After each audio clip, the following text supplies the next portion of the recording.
Welcome to another Down the Rabbit Hole video. Here we are.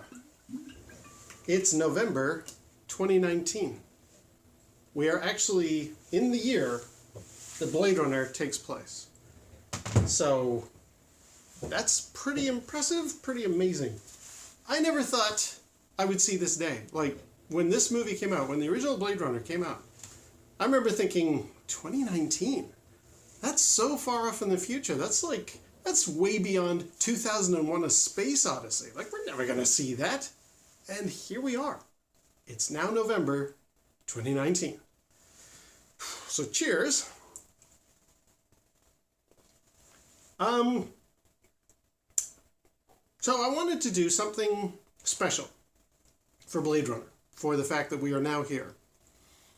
And about the only thing that made the most sense was really to discuss an old video that I did way back, like probably in the first year of my channel. Anybody who's relatively newly subscribed or checking out my videos, you don't know, but 3.5, 4 years ago, I actually posted a video that has been it's Blade Runner related, and it's had a lot of traction. And I thought, to commemorate November 2019, why not go back over that video that I originally discussed? And that video, Deckard's not a replicant, I'm a moron. This is the thumbnail for it. I'll put a link down below, and you can check it out yourself. Why did I call it that? As I discuss in that other video, there is a quote from Ridley Scott saying that a lot of people still speculate, was Harrison Ford character supposed to be a replicant or not? And he has said in many interviews and stuff, if you don't realize by now that Deckard is a replicant, you're a moron. I count myself as a moron because I still to this day, I'm not convinced. I don't think he was designed to be that in the theme of the story. There's a lot of discussion about it. And in my video, I kind of break down what are the smoking gun clues most people use to say, well, he's obviously a replicant. Look at this, look at that, look at this. So, I'm not going to go over it again here because this video could already be quite long.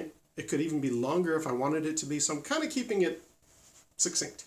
Check out my original video if you want to see what are my main points for the glowing eyes scene, the bit where a baddie pulls up Deckard and says, kinship, all these things that people are saying are the best indications that, yes, Deckard is a replicant. If you don't understand it, then yeah, Ridley Scott is right, you're a moron. I've had quite a lot of interesting feedback over the years on this video, and I thought, in order to celebrate November 2019, what I'm going to do is revisit this. Now, I had thought to myself, okay, am I going to now bring up all the other counter-arguments people have brought up? All these other smoking gun indications. Yes, he's obviously a replicant. What about this? What about that? What about that? But I thought, that would make this video about 4 hours long, and I really don't want to do that to you. I thought instead I will briefly summarize that I remain pretty much in my opinion that no, Deckard was not intended to be a replicant, and there are some very interesting observations people have made in the comments of this video. It's got like 400 comments, so I'm not going to read them all, don't worry. I boiled it down to like half a dozen or a dozen or so. And I also made a decision, okay, rather than just read all the comments, and there are several from people who agree with me, why stroke my ego and show, aren't I brilliant? Look at all these people who say, yeah, you're right. Ridley Scott was crazy to make that claim. Instead, what I'm going to do here is I'm going to read all the comments that disagree with me, because there are quite a lot of them. And I thought, yeah, to be fair, let's air out what other people have said, some of which are really fascinating observations, and I feel I need to give those airtime because they're really good. And I am very appreciative that so many people over the years have made comments and kept it relatively clean. Yes, there's a few times people have sworn, and I try to keep swear words as best I can off my channel. So when I read these comments, I'm going to maybe edit around. I'm going to post images of the original comment, but if you don't hear a certain swear word, that's my editing choice. It's not necessarily representative of the original comment, but That's the one edit I will make.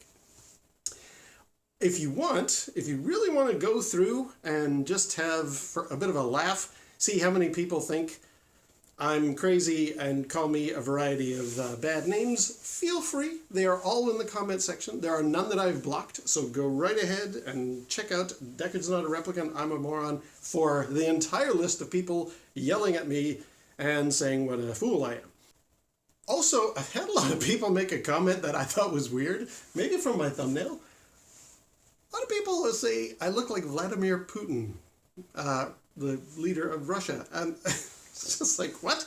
It's got its own sort of subsection in the comments of like, oh, Putin has spoken, and I'm like, okay. And I've had a lot of people say, dude, you are the spitting image of Vladimir Putin, which is like, thank you, I guess. I don't really know how to take that, but I suppose I can definitely see the resemblance.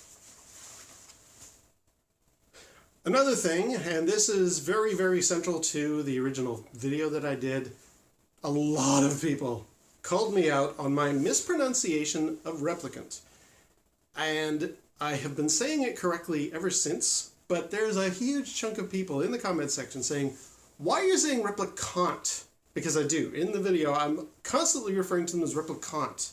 Here's, is Deckard a replicant? Here are all these other replicants. What am I doing? What am I, French or something? I have determined what made that happen, and originally I thought it was because I had a fascination with the Micronauts toys as a kid, and for some reason Micronauts, that "ot" sound came into replicant, but that's actually not the case.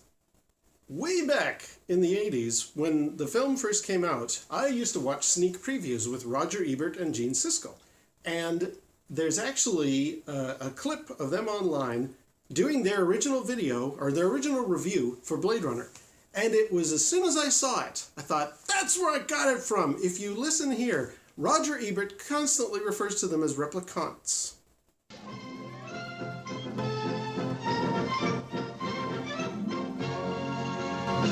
Harrison Ford stars as the cop. His assignment is to track down a group of replicants who have escaped from off-world. They're hiding out in Los Angeles. Well, what is a replicant? It's an android or artificial man or woman that looks and sounds absolutely realistic, but isn't. In the world of the future, replicants are slaves, forbidden to visit Earth. That's an actress named Sean Young as the woman who may or may not be a replicant.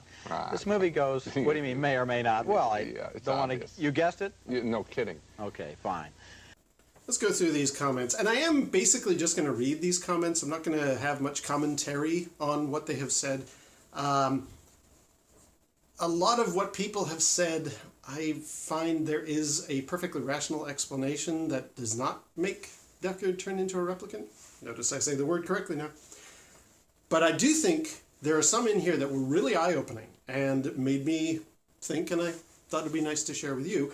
Let's read through some of these. Now, I'm going to just read them as verbatim. I think there's 3 that I do want to make some little comment on. And yeah, let's just dive in, shall we, to the comments on Deckard's Not a Replicant, I'm a Moron. Angus Young says, and this is part of a big reply chain, down the rabbit hole, there are lots of more subtle moments too, which may or may not be clues. For example, look at the scene where the police captain, Bryant, is telling Deckard about the replicants he has to hunt down. The scene where they're bathed in blue light. Look at the way Bryant is looking at Deckard as Deckard watches the screen in front of them. It's almost a furtive look. If Deckard is a replicant, then the look Bryant is giving him definitely signals that he knows that and is uncomfortable in that moment. Bryant goes on to say that there's a replicant at the Tyrell Corporation and he wants Deckard to put the machine on him. Deckard replies, and if the machine doesn't work? This is another ironic line from Deckard, and Bryant finds it hard to hold Deckard's gaze and looks away uncomfortably. Overall, Bryant's discomfort seems out of proportion to what is being said, and if we take the words at the face value. But if you entertain the thought that Deckard might be a replicant, and Bryant knows this, then Bryant's demeanor throughout the scene starts to make a lot more sense. Michael Collins. In some of the B-roll clips where Rachel and Deckard are driving through the forest at the end, Rachel says, "We were made for each other." Question mark, question mark, question mark. You know what I think?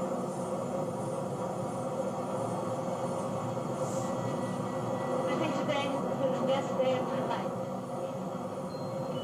You know what else I think? You and I were made for each other.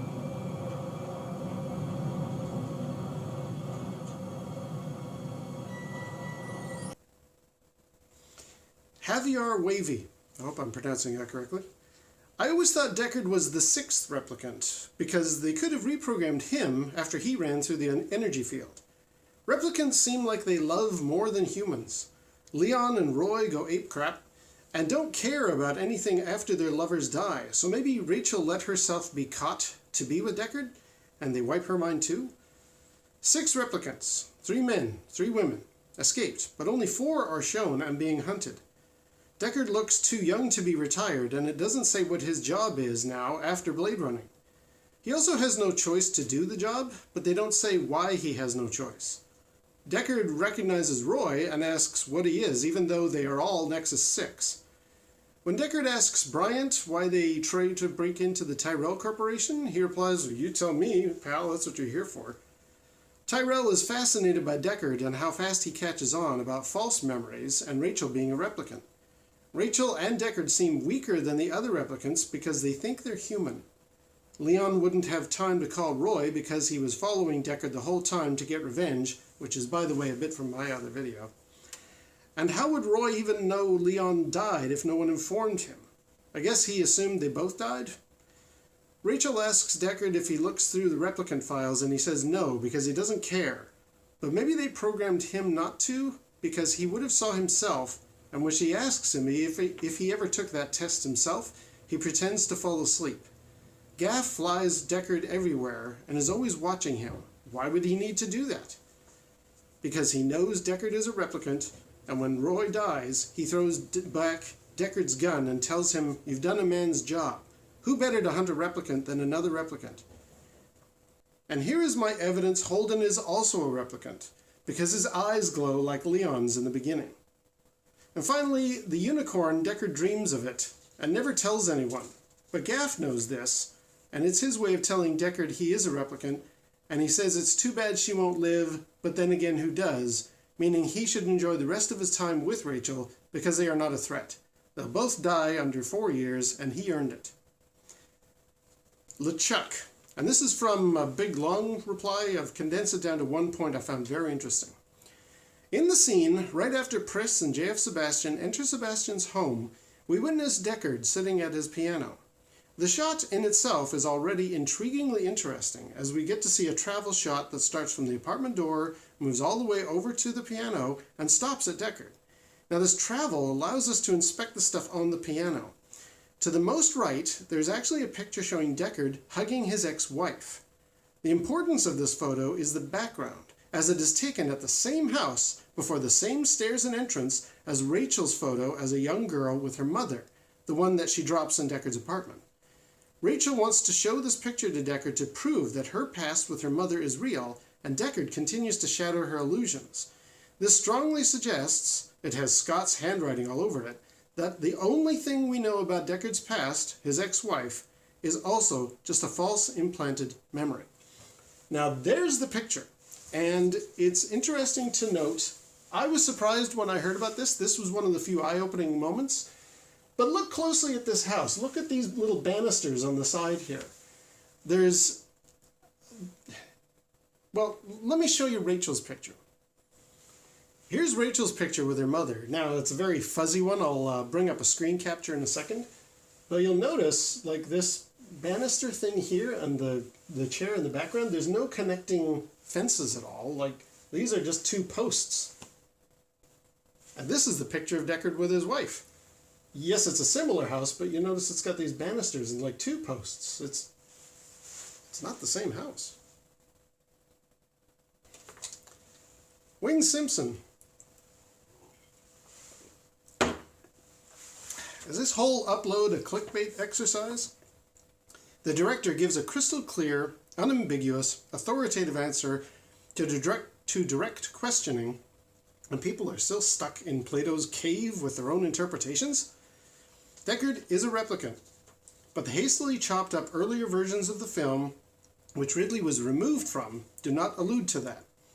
The first version of the film was disastrously cobbled together for mass appeal for the hard of thinking. In no way is it the definitive version of the story.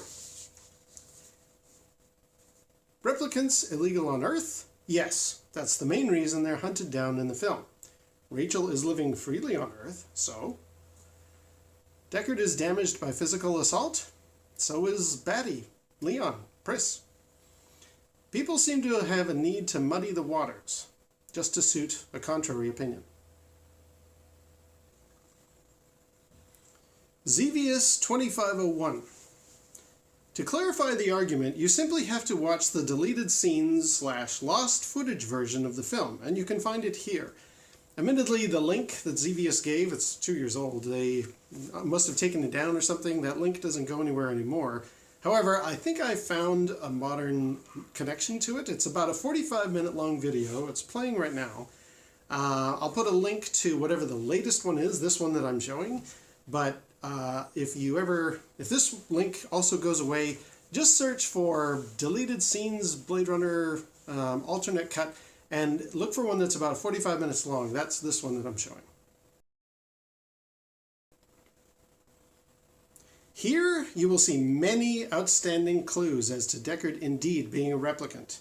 Many of these scenes were removed, not just for the sake of running time, but more so that the twist wouldn't be so obvious.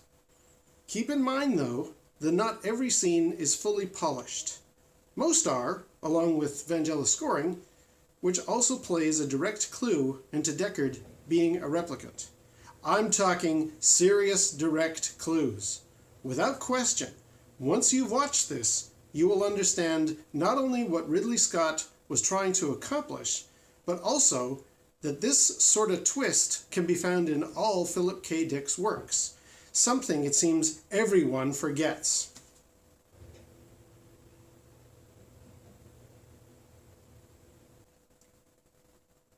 Here's one a lot of people brought up that is an interesting plot idea I had never really considered before. Bear Adams. I like the theory that Deckard was a replicant with Gaff's memories. Theory being Gaff was the best Blade Runner, got injured, that's why he has a noticeable limp and walks with a cane, but instead of losing their best, they made Deckard using Gaff's memories. That way, they basically had another Gaff. That would also explain why Gaff seems to not be happy having to babysit Deckard and how he knows what he's thinking with the origami. It's a reminder to Gaff of what he used to be. Also the things Gaff spent his career retiring, took his job. Also notice, Deckard's car doesn't have flight capability. Anytime he flies, Gaff escorts him. It would be so they could keep an eye on Deckard in case he went batty. Oh yeah, I used that pun. Come on, how could I not? Laugh out loud.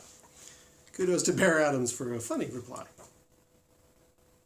Damon Santori. He's a replicant. His eyes glow. He's able to withstand the assaults from multiple combat versions of the replicants. And lastly, his dream he has about the unicorn, which is the origami from Gaff, who's supposed to be the original Blade Runner, whose memories Deckard are based on. Listen carefully to what Gaff says to him at the end. That's the thing. Somebody else brought up what Gaff says to him at the end.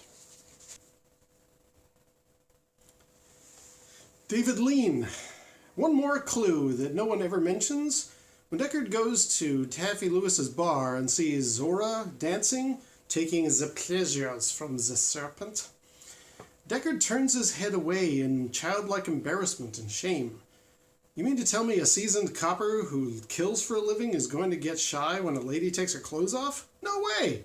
He's shy because he doesn't have the emotions to deal with what he sees, because he's a manufactured piece of kit. Wakener 1.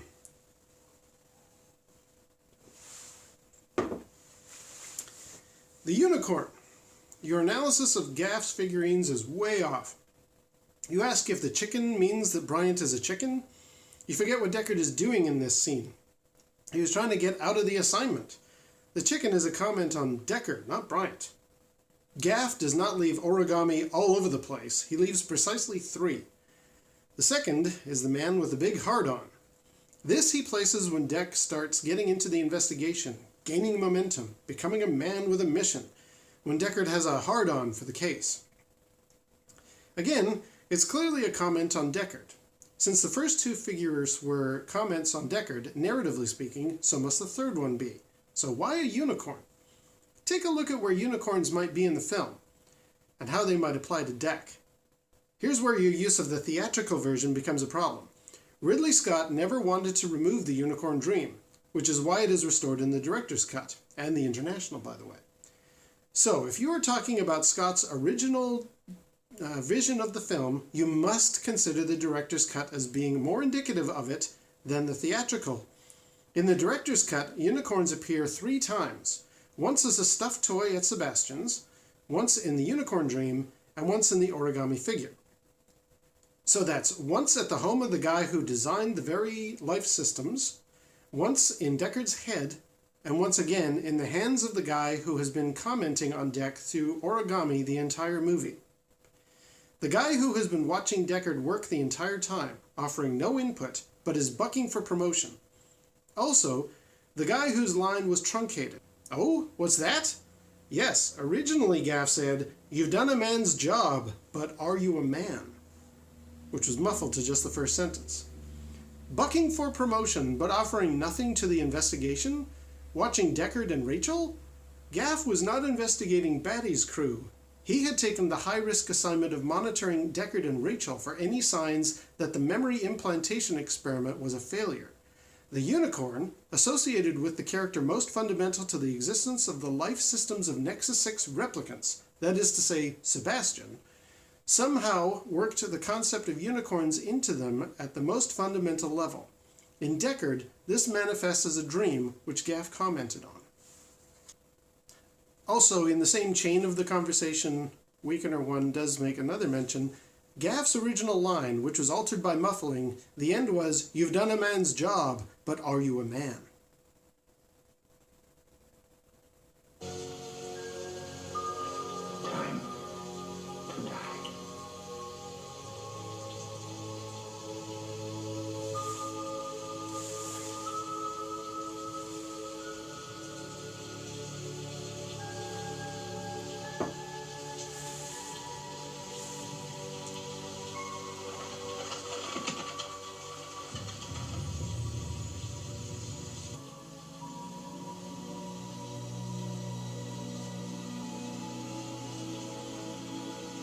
You've done a man's job, sir.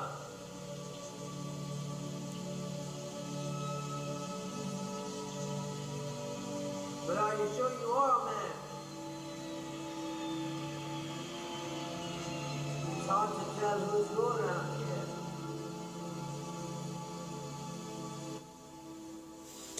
So to that, I'd like to read to you something else.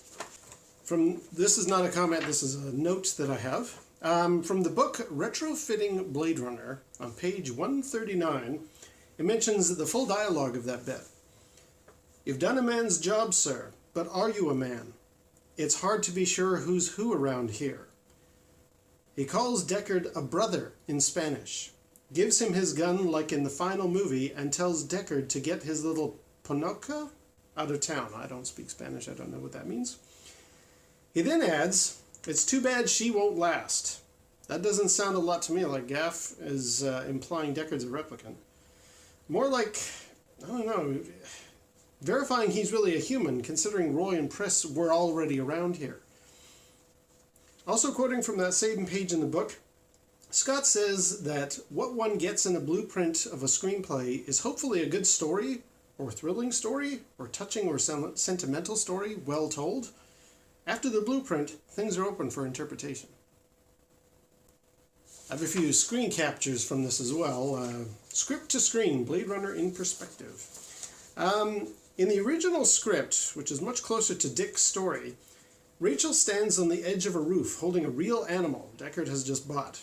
There's a moving conversation in which she compares Deckard's synthetic animal-like robot that he purchased with the way she feels and wonders if Deckard will someday grow tired of her, discarding her for a real human. Realizing that they have no future together because she is a replicant, she hands the animal to Deckard and steps off the edge. She kills herself. Distraught, Deckard heads to the desert wasteland where he discovers a tortoise. He flips it over and watches it for hours as it tries to right itself. When it finally succeeds, Deckard realizes humanity will make it in spite of everything. So, the whole "are you a man" comment, you have to remember that there had been a lot of, like, there was Pris and there was Batty running around doing stuff. So when Gaff finds him on the rooftop, throws the gun to him and says, "You've done a man's job, sir, but are you a man? It's getting hard to tell around here."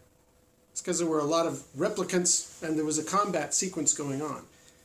I don't put a lot of faith in the "but are you a man" comment. A lot of people use that quote as like, look, he says it right there, "but are you a man?" It's getting hard to tell around here was the third line. Not too many people bring that up. All right, back to the comments. This one's from about a year ago. Frolian Gardner. Since you recommend Future Noir, then you'll know that Deckard being a replicant was definitely on Ridley's mind during the making of the film. His film, Ridley Scott, the director, intended Deckard to be a replicant and is on record saying as much. How can you reject the artist's intent?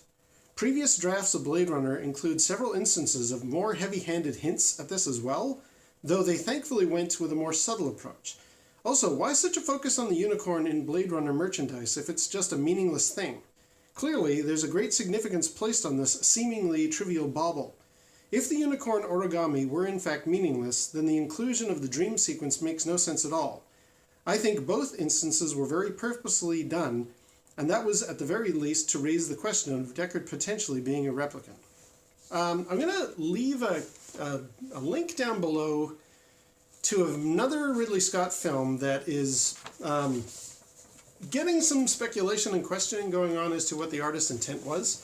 Alien.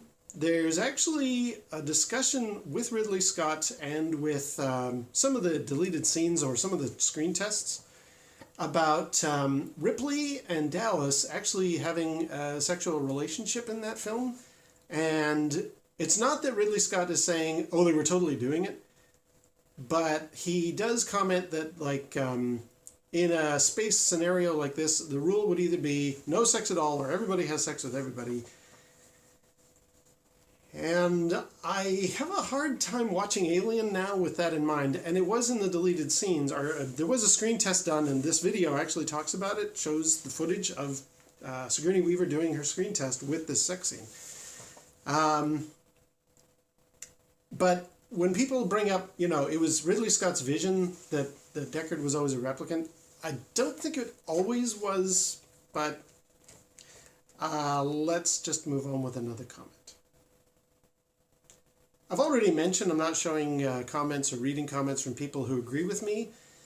There was one, though, that I think I have to bring up because it really it nailed one of the major arguments for me. Be Spired. What's the use of having a movie about machines falling in love with other machines? It's Ridley chickening out of the ideas of humans creating feelings for machines, choosing machines before other humans, because the machines turn out to be more human than the humans. Now that is a story. Computers connecting with other computers is just an API, which is Application Programming Interface, by the way.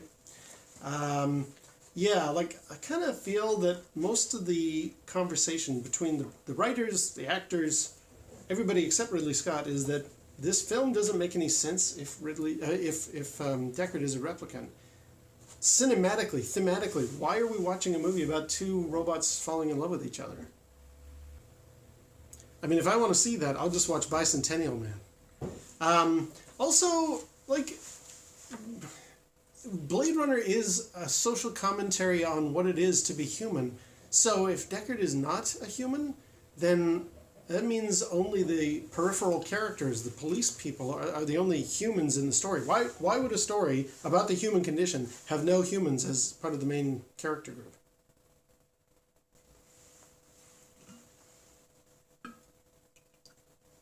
Okay, so let's wrap this video up, because again, I could make this way longer, and I want to just keep it as succinct as possible. I would like to end my video with what was probably the nicest comment, the most evenly keeled, most balanced comment that I got. It was from Onder Hassan. I think the biggest mistake people are making with regards to replicants and humans in the movie is that people are defining them as absolutes. To really make sense of it is to look at what makes a replicant and human. So with that in mind, I would say Deckard starts off human, but later becomes a replicant due to hunting them down and killing them, whilst Rutger's character shows human compassion and emotion by not killing Deckard, a trait you would only expect a human to portray. I like that. That's a really nice one to end on. Speaking of endings, as we all know, Rutger Hauer, Batty, passed away earlier this year, so I'd like to give him a special tribute. Many people have talked about this. I'm by no means saying this originally, but it's a poignant, poetic, bit of cinematic, I don't know. The Rutger Hauer, who has forever been a huge proponent of the Blade Runner films. Anytime there was any interviews with him, Harrison Ford's had a rocky relationship with the Blade Runner films over the years, but Rutger Hauer from day one has always said, I love this film. I love having been in this film. Beautiful, artistic, cinematic glory.